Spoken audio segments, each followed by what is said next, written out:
దీపవల్లే కనిపించిన జాణ తెలుగింటి పాలసంద్రము కనిపించిన కూన శ్రీహరి ఇంటి దీపవల్లే కనిపించిన జాణ అటువంటి అపరంజి అమ్మాయిని కదరండి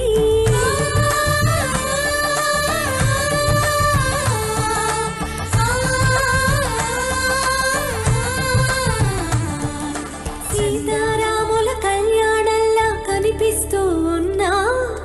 విరగలేదు ఆ శివుని విల్లు ఈ పెళ్లి మంటపాన